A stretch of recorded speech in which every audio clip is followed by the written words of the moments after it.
चाहे आध्यात्म, दर्शन, चिंतन धारा, विद्या या संस्कृति की परंपरागत विरासत, आध्यात्म दर्शन यानी जीवन का शाश्वत सत्य, मानव जीवन से जुड़े शाश्वत सत्यों को जानिए और समझिए उपासक डॉक्टर सोहन राज तातेड़ से हमारे खास कार्यक्रम आत्मविज्ञान में। आत्मविज्ञान यानी सही दृष्टि, सही सोच। भाई और बहनों, मातृशक्ति को नमन। स्टूडियो में आपका हार्दिक स्वागत, अभिनंदन है, सत्कार। आत्मविज्ञान साइंस ऑफ द सोल कार्यक्रम के अंतर्गत हम आपको जो है सही दृष्टि, सही सोच, राइट विजन, राइट थिंकिंग के तहत जो आपकी नकारात्मक सोच है, जो आपके गलत भाव है, जो आपके अविधायक भाव है, उसको हम करेक्शन दे करके हम विधायक भाव में बदलते हैं। और ये सारा कार्य हम अलग अलग एपिसोड्स के माध्यम से करते हैं। तो आज हम बहुत सुंदर एपिसोड लेकर के आपके सामने प्रस्तुत हो रहे हैं। तो आज का हमारा एपिसोड से 5 आज्ञा क्या है। भाई और बहनों, 5 आज्ञा को समझने के लिए सबसे पहले पृष्ठभूमि के अंदर मैं आपको अक्रम विज्ञान के अंदर ले जाता हूँ। हमारे जैन धर्म में 2 तरह के विज्ञान है, एक तो क्रमिक विज्ञान और दूसरा अक्रम विज्ञान। क्रमिक विज्ञान स्टेप बाय स्टेप है, पहला गुणस्थान, दूसरा, तीसरा, चौथा, पांचवा, और अनादि अनंत काल से, मैं ज़्यादा दूर नहीं जाऊँ, भगवान ऋषभ से चल रहे हैं और भगवान महावीर तक चल रहे हैं। ये निरंतर चलते रहेंगे। लेकिन इसका प्रारंभ कहाँ से हुआ, प्रादुर्भाव जो अक्रम का कहाँ से हुआ कि भरत चक्रवर्ती जो राजा थे और वो ऋषभ का सारा राजपाट चला रहे थे, ऋषभ भगवान बन गए थे। तो उन्होंने जो है वो जो है भरत जी ने अपने पिताश्री को बोला कि आपने मेरे 100 में से 99 भाइयों को जो है वो दीक्षा दे दी, अक्रम, हम उसको क्रमिक विज्ञान में दीक्षा दे दी है और वो धीरे धीरे मुक्ति की ओर जाएंगे, मेरा क्या हाल होगा। तो भगवान जो है ऋषभ वो तो करुणाशील थे, उन्होंने कहा तू चिंता मत कर, मैं तेरे को अक्रम विज्ञान देता हूँ। ये लॉन्ग जंप है, एक हाई जंप है, ये लिफ्ट है और जो है ये फ्लाइट है। तो तेज गति से जो है इसका पालन करके और तू भी उनके बराबर जो है मुक्ति को प्राप्त हो जाएगा। उस समय में उनके साथ के अंदर दादा भगवान जो है मूल जी, अंबाजी भाई मूल जी जो है वो उनके साथ में थे।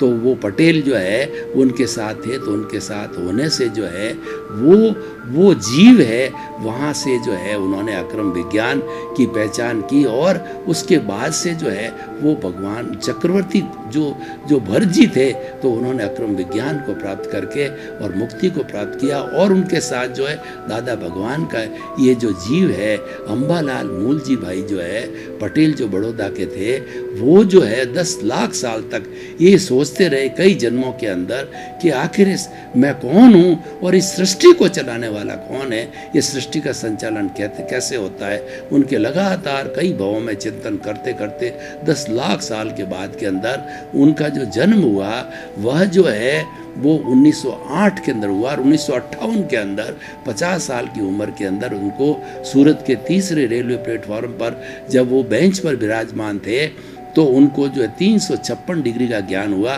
क्योंकि 360 डिग्री का ज्ञान है वो अभी रुका हुआ है, यानी केवल ज्ञान अभी संभव नहीं है, पर उसके समकक्ष उनको जो है केवल दर्शन हुआ। और उस दर्शन के तहत जो है उन्होंने 5 आज्ञा का निर्माण किया। और 58 के बाद के उनके भतीजे ने 1962 में कहा कि आप केवल मेरे ही दादा नहीं हो, आप तो दादा भगवान हो। और तभी से दादा भगवान के नाम से प्रचलित। दादा भगवान किसी व्यक्ति का नाम नहीं है, दादा भगवान तो भीतर विराजमान शुद्ध आत्मा भगवान का है और वो हर जीवित प्राणी के अंदर एक सा विराजमान है। ये चीज़ हमें ध्यान रखनी चाहिए। और उसके बाद के अंदर 1974 में उन्होंने आत्मपुत्रों की श्रृंखला बनाई और उनको जो है आत्मपुत्रों को 5 आज्ञा के अंदर ज्ञान दे करके दीक्षित किया। और उसके बाद के अंदर वह उनका 74 के बाद से ये कार्य चलता रहा। और जो है 1988 के अंदर जो है वह 80 वर्ष की अवस्था के अंदर उनका जो ये स्थूल शरीर था वो देह जो है विलीन हो गया पंचभूतों के अंदर। और ये भगवान का, दादा भगवान का ये अक्रम विज्ञान आज भी चल रहा है और चलता रहेगा। उन्होंने बताया इसकी उम्र 250 वर्ष तक जो अत्यंत पुण्यशाली जीव होंगे वही उनको प्राप्त होगा। तो उनका जो हार्द है वो 5 आज्ञाएं, 5 आज्ञाएं भगवान राम है, 5 आज्ञाएं भगवान कृष्ण है, 5 आज्ञाएं 24 तीर्थंकर है और 5 आज्ञाएं मोक्ष क्या है, वो 5 आज्ञा मैं आपको बताना चाहता हूँ।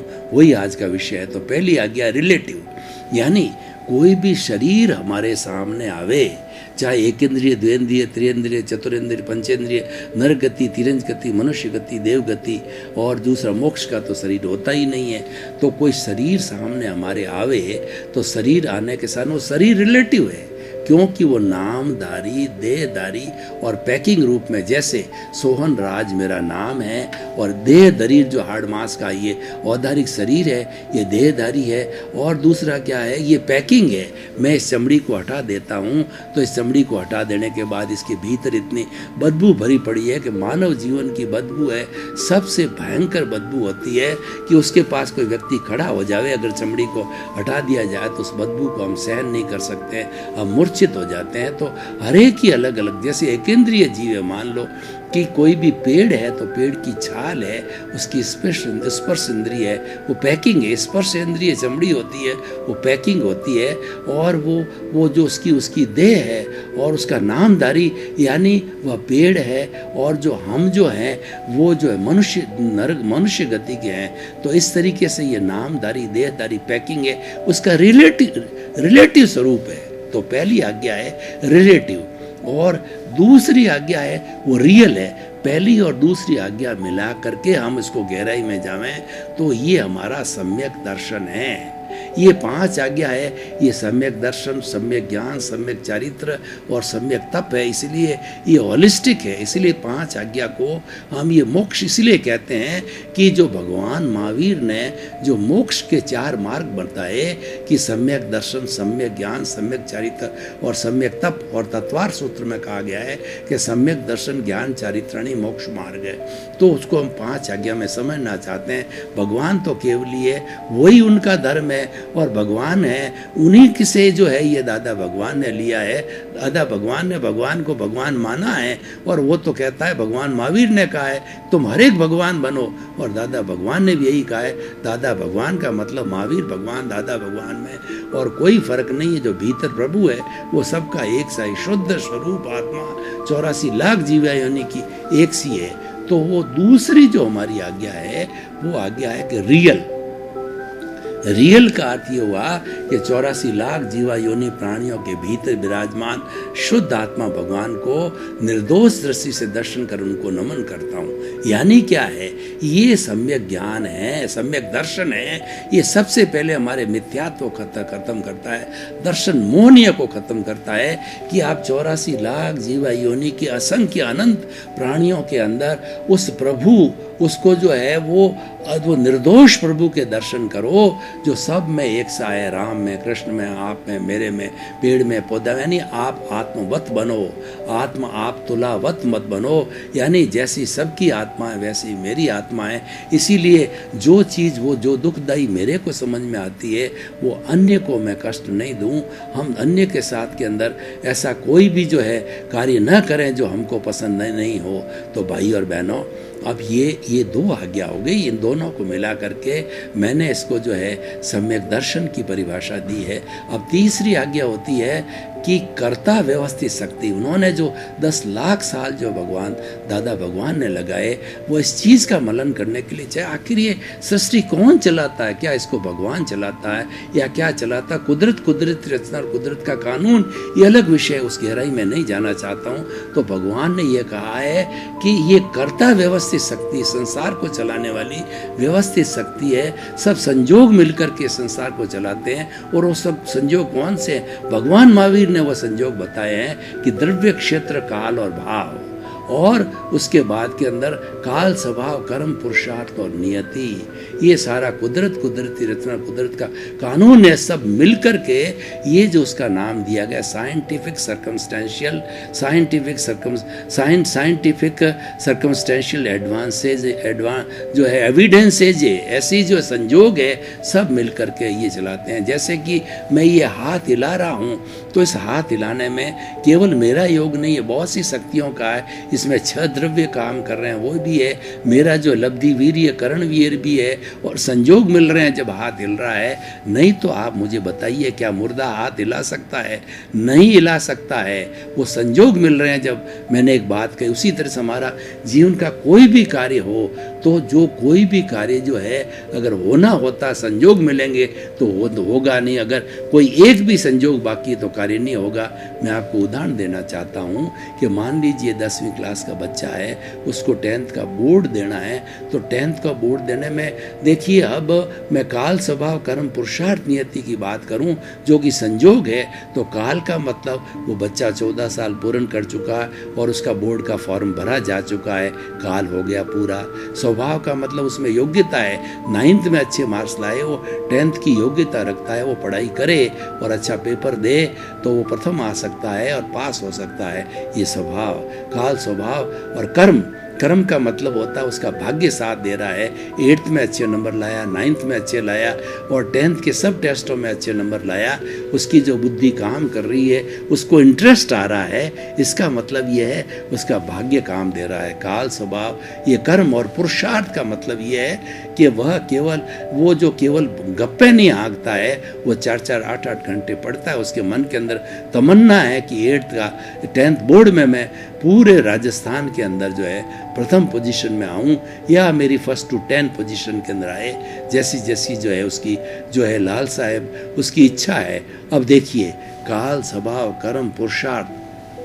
अब क्या होता है कि मॉर्निंग के अंदर उसको क्वेश्चन पेपर देने जाना है, और अब देखो नियति ऐसी घटित होती है कि रात में उसको 110 डिग्री बुखार आ जाता है। कुछ ऐसी घटना घटित हो गई, जैसा कोरोना जैसा आज का जैसा चल रहा मालूम नहीं पड़े, या ऐसी कोई भी चीज़ हो, मतलब नियति ने सहयोग नहीं किया और वह मॉर्निंग में जाकर के पेपर नहीं दे सका। वो मूर्छित अवस्था में, बाद में उसको ठीक भी किया गया, सब कुछ हो गया, लेकिन वह पेपर नहीं दे सका, तो इसीलिए वो एब्सेंट गिना गया, क्योंकि नियति उसका सहयोग नहीं किया, इसीलिए काम नहीं हुआ। तो अपने आप को कभी भी कर्ता मत मानो। जो है कर्ता व्यवस्थित शक्ति का मतलब है ये व्यवस्थित सजी सब संजोग मिलकर के कुदरत के अधीन, कुदरती रचना और कुदरत के कानून के तहत ये संजोग मिलकर सब काम करते हैं। वो तुम्हारी ड्यूटी नहीं है, तुम कर्ता क्यों बनते हो? तुम तो स्वतंत्र हो। यही कहो, मैं तो निमित्त मात्र हूँ, घर चलाने का निमित्त, बच्चों को पैदा करने का निमित्त, बच्चों को व्यवसाय कराने का निमित्त, बच्चों को पढ़ाई कराने का निमित्त, मैं तो केवल निमित्त मात्र हूँ। और गीता की भाषा में काम कहो तो निष्काम कर्म करो, फल की इच्छा मत करो कि बच्चे को मैंने पैदा किया, इसको पैरों पर खड़ा करना मेरा दायित्व है, मेरी ड्यूटी है, तो वह निष्काम कर्म हो गया। बच्चा बाद में मेरी सेवा करेगा, ये करेगा, वो फल की इच्छा तुम मत करो, उसको पांवों पर खड़ा करना ये तुम्हारी ड्यूटी है, वो निष्काम कर्म है। तो इस तरीके से जो है कर्ता न स्वयं को मानना और न किसी प्राणी को कर्ता मानना, क्योंकि कुदरत ने किसी भी प्राणी को कर्ता बनने की न तो कोई पावर ऑफ अटॉर्नी दी है, न उन्होंने किसी को कर्ता कहा है। तो कर्ता मानना ज्ञान है, और कोई व्यक्ति अहंकारवश अपने आप को कर्ता मान लेता है तो ये दुख का कारण है, और यही कर्म बंधन का कारण है, और यही जो अज्ञान है, और इसी कारण से वो भवांतर में भटकता रहेगा। ये सबसे बड़ा अज्ञान है, मैं और मेरा सबसे बड़ा अज्ञान है। अकर्ता भाव यानी no ownership, no doership, no blame, no claim, मात्र मैं तो जैसे संजोग हैं उतने में से एक संजोग मैं हूँ, और सब संजोग मिलके काम बनाते। मैं संजोगों का एक उदाहरण और देना चाहता हूँ जिससे और ज़्यादा आपको स्पष्ट हो जाएगा अकर्ता भाव का। कि मुझे एक अच्छी कप चाय पीनी है, तो अच्छी कप चाय पीने के लिए जो है मैं जो दूध को जुटाऊँगा और जो है वो चाय की पत्ती लाऊँगा, मसाला लाऊँगा, सबको मिला के मिक्स करूँगा, पानी डालूँगा और एक भगोले के अंदर रखूँगा और नीचे अग्नि लगाऊंगा, और अग्नि लगा के अपने हाथ से 4-5 उकाड़े लूँगा, तब जाकर के एक अच्छी कप मसालेदार चाय मेरे को मिली। अब मैं कहता हूँ चाय मैंने बनाई। तो हम यहाँ कहना चाहते हैं, और हमारी 5 आज्ञा ये कहना चाहते हैं, दादा भगवान ये कहना चाहते हैं कि 10 आइटम ने मिल कर के एक कप चाय बनाई, तो तुम अकेले जब जो है जीतती टीम है और तुम कहते हो विजय मैंने प्राप्त की, तो भाई 11 क्रिकेट में 11 खिलाड़ी बराबर न खेलते तो कप्तान कैसे विजय हो जाता? तो ये कहो कि सारी टीम ने मिलकर के जो है कि उसमें से मैं एक निमित्त हूँ, उसमें से मैं एक कंट्रीब्यूटर हूँ। तो जब जो है अगर वो कहता है कर्ता भाव यही दुख का कारण है, यह ज्ञान का कारण है, तो मैं तो उसमें से एक निमित्त था, 10 में से यही हमारा अकर्ता भाव है, हमारा नो ऑनरशिप, नो डूअरशिप और नो ब्लेम, नो क्लेम, ये तीसरी आज्ञा है। ये सम्यक ज्ञान है, सृष्टि के संचालन का ज्ञान, कुदरती रचना और कुदरत का कानून इससे जुड़ा हुआ है। ये सम्यक ज्ञान को प्राप्त करेंगे तो हमको यूनिवर्सल ट्रुथ मिलेगा, हमको सार्वभौम सत्य मिलेगा, हमको सनातन सत्य मिलेगा, उससे हमको मुक्ति की प्राप्त होगी। 5 आज्ञाई मोक्ष में जो, इसीलिए मैं क्या कहना चाहता हूँ, इसीलिए कहता हूँ कि हमको यहाँ से ये प्राप्ति होगी सम्यक ज्ञान से। अब तीसरा आता है हमारा, तो चौथा जो आता है फाइलों का संभावपूर्ण निपटारा करना, जो संभाव से जुड़ा हुआ होता है। मैं इसको जो सम्यक चारित्र के रूप में देखता हूँ तो किस तरीके से है कि देखिए ये हमारा व्यवहार जगत से जुड़ा हुआ है। हमने पूर्व जन्म के अंदर जो जो कॉजेज डाले हैं, उन कॉजेज के अधीन जो है हमारे कॉजल बॉडी बनी और हमारा जो है कर्म शरीर बना, हमारा लिंग शरीर बना, और उसके साथ साथ में उस कॉजल बॉडीज के साथ में हमारे कर्म बीज पड़ गए, और कर्म बीज है वो आज इस जन्म के अंदर द्रव्य कर्म के रूप में कर्म फल मिल रहे हैं। उस कर्म फल से निष्पत्ति हमको जो है वह सुख दुख की निष्पत्ति होती है। तो जितना हमारे सब फाइलें कहलाती है, फाइल नंबर 1 सबसे ज़्यादा नज़दीक में रखती है परिवार के अंदर पत्नी, फाइल नंबर 2 बेटा है, फाइल नंबर 3 बेटी, फाइल नंबर 4 बेटे की बहू, 5 फाइल नंबर 5। तो इस तरीके से ये फाइलें हैं, इनका संभावपूर्ण निपटारा करना, मतलब इसका कोई लेन देन है। ये हमारे पूरे परिवार के अंदर ये पार्टियां हैं, ये पार्टियां इकट्ठी इसलिए हुई है, ये पूरे जन्म भर, ये पूरे जीवन काल में हमारे साथ में रहती है, क्योंकि हमारा इसी से परिवार बनता है। ये कोई लेने आई है, कोई देने आई है, लंबे समय तक ये देगी या लंबे समय तक लेगी। तो लंबे समय देने का अर्थ ये है आपकी सेवा करेगी, अच्छा श्रवण कुमार बेटे के रूप में बन करके आपकी सेवा करेगी। और लेने आई है, इसका अर्थ यह है कि आपका बचपन से पैरों पर खड़ा हुआ, वहाँ तक तो आपका दायित्व था, आपको मालूम ही नहीं है कि भाई वो हमारे को जो है लेने आया है। और उसके बाद के अंदर 10 साल 20 साल गुजर गए, आपकी परवाही नहीं करता। और कुछ ऐसे बच्चे होते हैं जो कि बाप की संपत्ति को हड़प करने के लिए उनको वृद्धाश्रम के अंदर डाल देते हैं, उनको सड़क पर फेंक देते हैं, और उनके जो जितनी भी संपत्ति होती है वो किसी बदमाश लोगों के चक्र के माध्यम से अपने नाम कर लेते हैं और उन बेचारे को तड़पने के लिए मजबूर कर देते हैं। ऐसे भी लाभ होते हैं। और कई बार देखिए जो हमारा मांगने का और ये हिसाब क्या होता है, मान लीजिए किसी का मकान मैंने पूर्व जन्म के अंदर दबा दिया और मैं तो भूल गया, तो प्रकृति क्या है कि उसका उदय भाव प्रारब्ध जो मेरे चल रहा है मन वचन काया तथा उससे जुड़ी हुई हर अवस्था मात्र ये उदय है, प्रारब्ध है, हिसाब है, ये परिणाम है, ये जड़ है और इसको बदला नहीं जाता है। और आप ये जो है उस चक्कर के अंदर क्यों पड़ते हो, इसमें टांग अड़ाते हो, तो आपके जो है उससे जो है आपको दुख की प्राप्ति होना होगी। और आप तो अपना सब कुछ जो विचारों कैसे हो रहा, तो विचारों को बाईपास करते चलो, जिंदगी भर बाईपास करते रहो। और ये सोचो कि ये मन वचन काया की तीनों बैटरियाँ जो पीछे से लेके आए हैं, ये बैटरियाँ खुल रही है, तो उनका संभाव से करो कि ये जो कुछ मेरे साथ घटित हो रहा है ये तो मेरे पूर्व जन्म का हिसाब है, मैं भूल गया हूँ। सामने वाला खड़ा है वो तो निमित्त है, वो तो मेरा उपकारी है, वो तो जो है मेरा परम हितैषी है, वो मुझे NSE देने आया है, मुझे मुक्ति भेजने वाला है। इसलिए उसको जो है वो जगत निर्दोष मानो और सब दोष अपना मानो और टकराव टालिए, एडजस्ट एवरीवेयर। भुगतता उसकी भूल होती है और जो भुगताता उसकी कभी भूल नहीं होती है, क्योंकि वो भुगता क्यों रहा है कि पिछले जन्म में हम भुगता क्या है और ईश्वर का न्याय ये मान के चलें। तो इससे हमारा फाइलों का संभाव पूरा अंतिम 5वां समय की अल्पता को देखते हुए 5वां हमारा रियल पुरुषार्थ वो है 5 आज्ञा जब देता है ज्ञानी पुरुष हमारे को, तो 3 गिफ्ट देता है। वो 3 गिफ्ट समझने की है।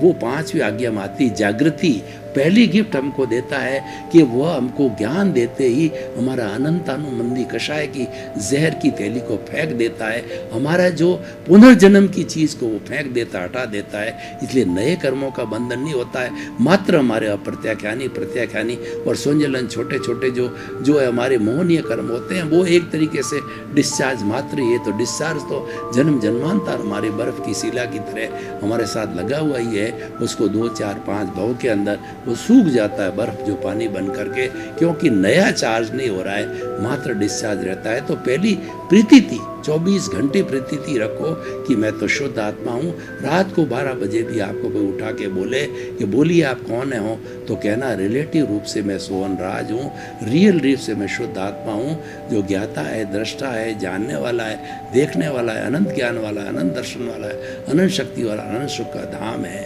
ये जो है हमें ये प्रीति करा देता, और ये जागृति 24 घंटे रहनी चाहिए।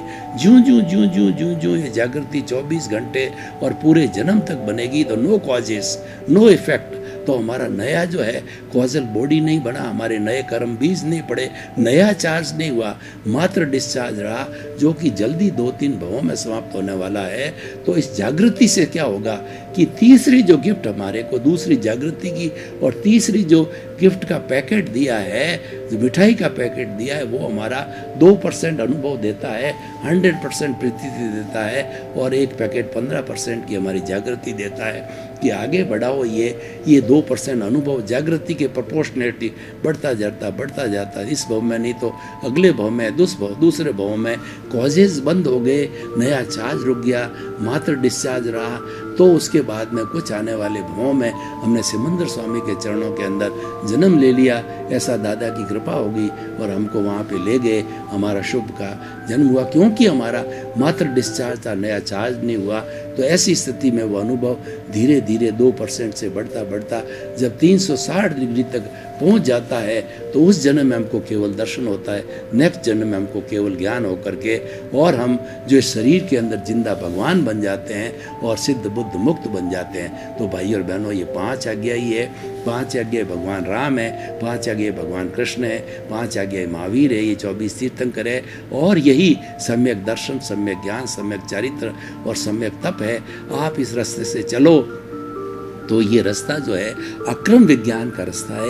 ये 250 वर्ष का है, और कुछ ही भवों के अंदर अपना नए कॉज मत डालो। इसके पीछे बात ये है कि जो संभाव की बात ये है कि फाइलों का संभाव पर निपटारा करते चलो, यानी जो कुछ भी आपका पुराना हिसाब है, जो डिस्चार्ज है, उसको साफ करते। भाई और बहनों, आपका बहुत बहुत धन्यवाद। हमारा ये आत्मविज्ञान कार्यक्रम जो है, ये निर्माण का कार्यक्रम है, आपको बदलने का कार्यक्रम है, आपके भले का कार्यक्रम। इसका जुड़ते रहिए और इस विद्या को आप प्राप्त करके अपने जीवन में उतारिए। आपका जीवन धन्य हो जाएगा, मानव जीवन स्वार्थ हो जाए जो है सार्थक हो जाएगा। इसी क्रम में आपका जीवन आनंदमय हो, मंगलमय हो। आपके प्रति बहुत बहुत शुभ।